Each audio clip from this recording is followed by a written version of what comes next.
Buen día a los presentes. En esta oportunidad mi grupo y yo vamos a explicar sobre las bases biológicas de la atención y el correlato neuroanatómico con respecto a las patologías. La atención. Según Rebollo y Montiel, hace muchos años la atención fue considerada como una función independiente. Hasta podría decirse una función psicológica superior. Anteriormente había dificultades para poder separarla de las funciones, especialmente de las percepciones.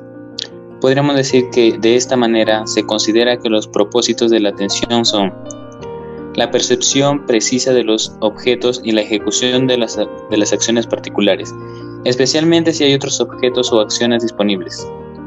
Aumentar la velocidad de las percepciones y acciones para formar el sistema que los procesa.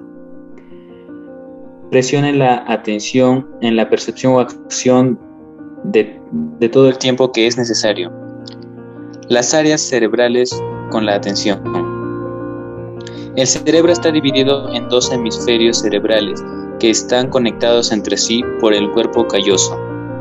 A su vez, cada hemisferio se divide en 4 lóbulos: lóbulo frontal, lóbulo parietal, lóbulo occipital y lóbulo temporal. Tanto el hemisferio derecho como el izquierdo procesan información de manera diferente, además de disminuir funciones diferentes y específicas. El hemisferio izquierdo se encarga de lo racional, mientras que el derecho es el creativo.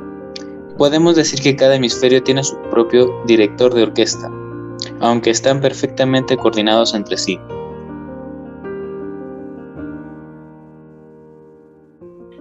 Características del funcionamiento de la atención.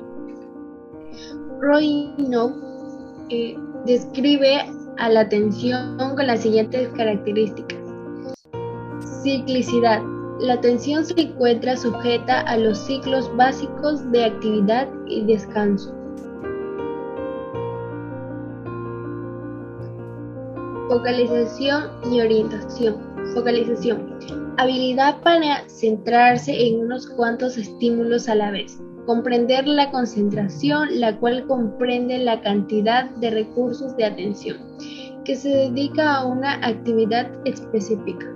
Orientación, capacidad de dirigir los recursos cognitivos a objetos o eventos de importancia para la supervivencia del organismo. Intensidad y estabilidad. La intensidad, relación con el grado de interés y de significado de la información desde lo más cercano al desinterés hasta la concentración profunda.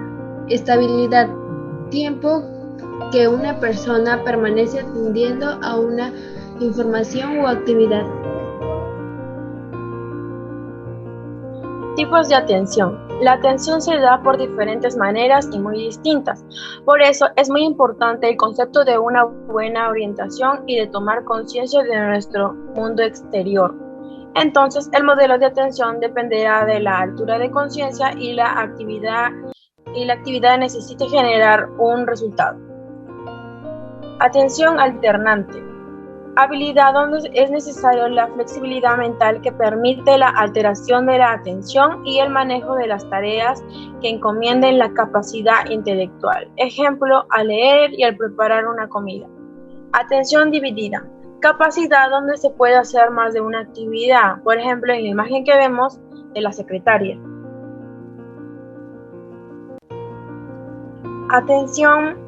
Atención selectiva, habilidad donde reprime indicaciones que no valen la pena y atender a los que sí. Ejemplo en los casos utilizados de la atención selectiva cuando estamos esperando un mensaje y sabemos que para notificarnos la llegada del mensaje sonará un timbre. Muestra de atención inhibe cualquier otro sonido concentrándose solo en el del teléfono. Atención sostenida. Atención donde se tiene una respuesta de comportamiento durante un proceso de tiempo y actividades continuas. Ejemplo, en el colegio, en la universidad o durante el estudio en casa. Los alumnos deben presentar atención durante largos periodos de tiempo. Y por último, la atención focalizada. Este tipo de atención se basa en la respuesta cuando estamos distraídos a indicaciones visuales, auditivas y táctiles según lo requiera.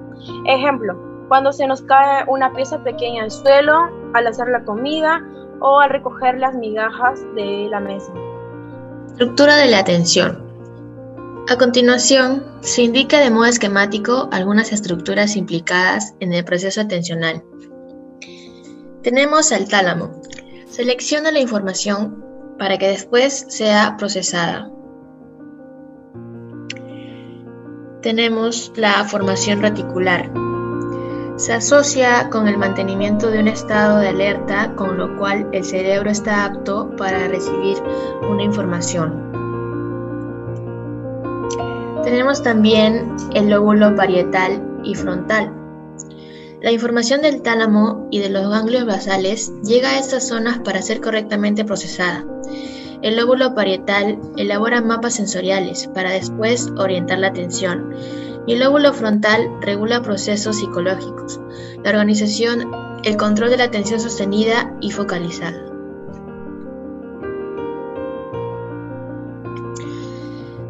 Tenemos los ganglios basales. Es una interfaz atencional que junta la formación reticular, la corteza cerebral y el sistema límbico.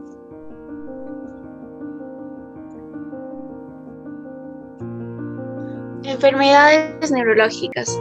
Las enfermedades neurológicas representan un grupo de enfermedades que afectan a la población general con importantes repercusiones socioeconómicas. Las principales son la epilepsia, que hace referencia a una condición médica crónica caracterizada por crisis convulsivas, no provocadas y recurrentes. Es uno de los procedimientos neurológicos más comunes tanto en adultos como en niños. Aproximadamente el 70% de las personas que han sufrido una crisis son epilépticas. 2 o más crisis convulsivas no provocadas deben considerarse al diagnóstico de epilepsia. El riesgo estimado del desarrollo de epilepsia en vida es de 3.2%. El 10% de la población cercana a los 80 años de edad sufre al menos una crisis convulsiva y los individuos mayores de 60 años tienen mayor riesgo de desarrollar epilepsia.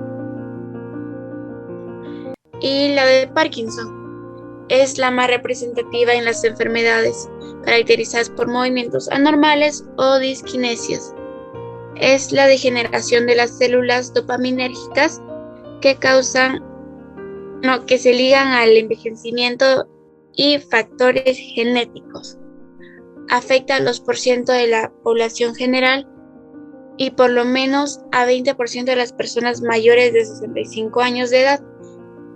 Hasta el 30% de estos pacientes tienen datos de demencia. Por otro lado, aproximadamente el 30% de los pacientes con demencia tipo Alzheimer presentan síntomas extrapiramidales como rigidez, lo que dificulta el diagnóstico diferencial. Psicopatologías de la atención.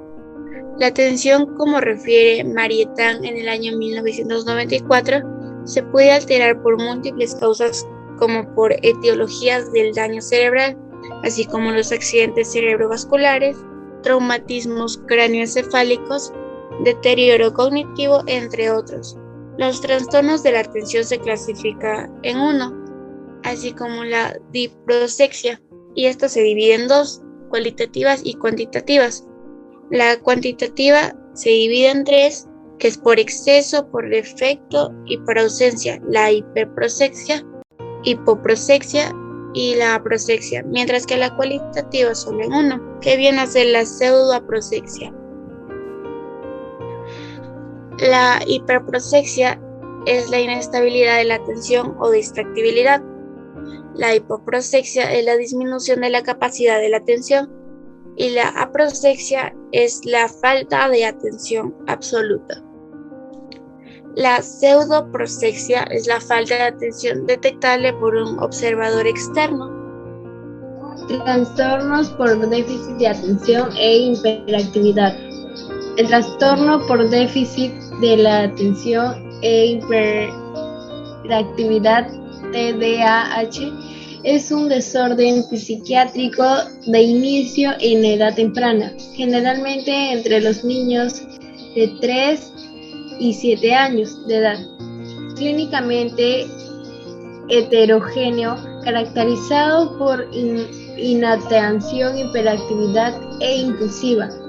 Numerosos estudios muestran que este trastorno afecta al 3%, un 9% de niños menores de 18 años, lo que lo hace tal vez el diagnóstico psiquiátrico más común en este grupo de edad.